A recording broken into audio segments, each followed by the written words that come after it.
এই দুইটা ফাইল অ্যাকাউন্টসে দিয়ে দিন। Okay sir. কে আসবো? আয় না। রহমান ব্রাদার্স থেকে আমাদের আর মাল নেওয়া ঠিক হবে না। ওদের কথার কাজে কোনো মিলই নাই। তাহলে বন্ধ করে দে, আমারে জিজ্ঞেস করতেছিস কেন?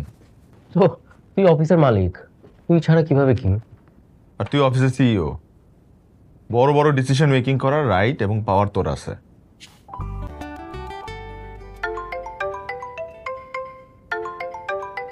আর নাদিয়া কল দিছে।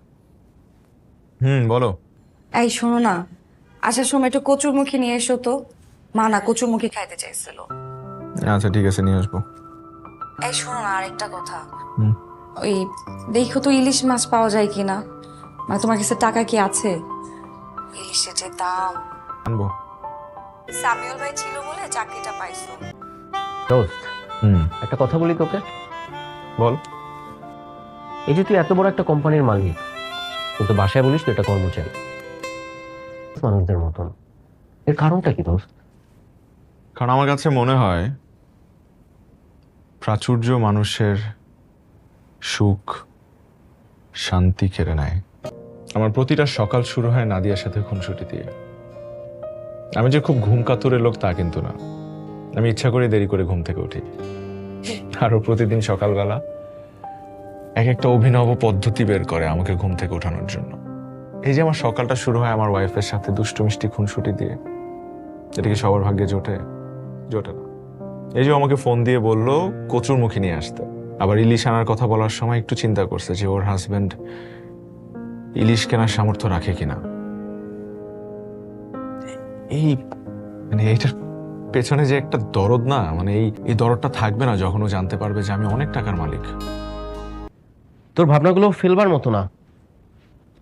ঠিক আছে, আমি আমার কাজ করি, তুই থাক।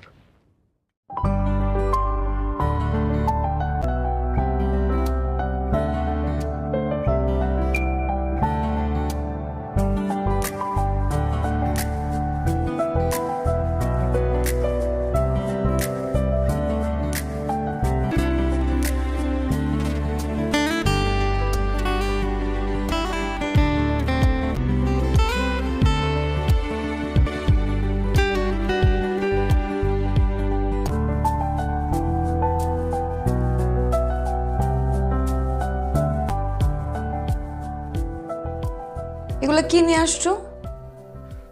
বাজার। বাজার, সবজি, মাছ এই পর্যন্তই তো আনতে বলছিলাম। এই গুড়া চিংড়ি কেন নিয়ে আসছো? ওই রাতে কম দামে পাইছি তাই নিয়ে আসছি। তো তুমি জানো না বাসায় কোনো কাজের মেয়ে নাই, 3 দিন ধরে বউ আসতেছে না, কেন নিয়ে আসছো এগুলা? এখন এই রাতের বেলায় মাছ কে কাটবে? তুমি কাটবা? না, ওই শুধু ইলিশ মাছ রান্না হবে তাই ভাবলাম যে সাথে যদি একটু লাউ চিংড়ি হয় না, দেখতে কিন্তু খুব ভালো লাগবে। লাউ চিংড়ি দেখতে খুব ভালো লাগবে, একটু জমাই খেতে পারবো আর কি। জমাই খাইতে পারবা? ঠিক আছে, তাহলে তুমি জমাই খাও। তুমি একটা কাজ করো, তুমি এই চিংড়িগুলো আমাকে কেটে দাও, আমি তোমাকে রান্না করে দিতেছি। ঠিক আছে? আমি তোমাকে চিংড়ি মাছ কেটে দিচ্ছি। তুমি কি ভাবছো আমি চিংড়ি মাছ কাটতে পারি না? আমি সব পারি। কি হলো? দেখি দেখি, কি হলো দেখি।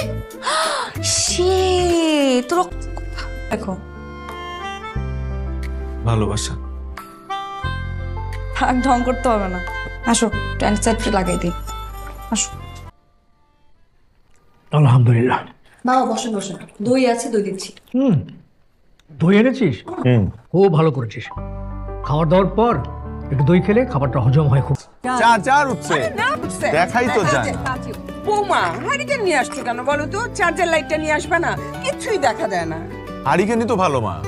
মনে নাই ছোটবেলায় কারেন্ট চলে গেলে আমরা ছাদে বসে এসে লুডো খেলতাম একসাথে, তখন কিভাবে দেখতাম? হারিকেনই তো দেখতাম। I love you. I love you. জানিনি রাকিব কেমন, ও আমাকে বলতেছে কক্সবাজার।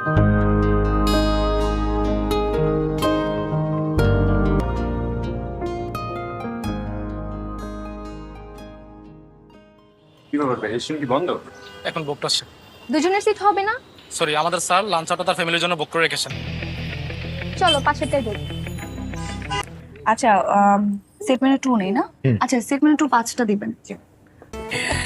আচ্ছা, আমি একটা জিনিস বুঝলাম, যখনই তুমি আমাদেরকে নিয়ে খেতে বের হও তখন যে রেস্টুরেন্টে যাই সেই রেস্টুরেন্টই ফাঁকা থাকে। হ্যাঁ রে রাকিব, আমি না এটাও খেয়াল করেছি, মানে যখনই আমরা একসাথে কোথাও খেতে যাই ওই রেস্টুরেন্টে আমরা ছাড়া কোনো কাস্টমারই নাই। হ্যাঁ, কিভাবে?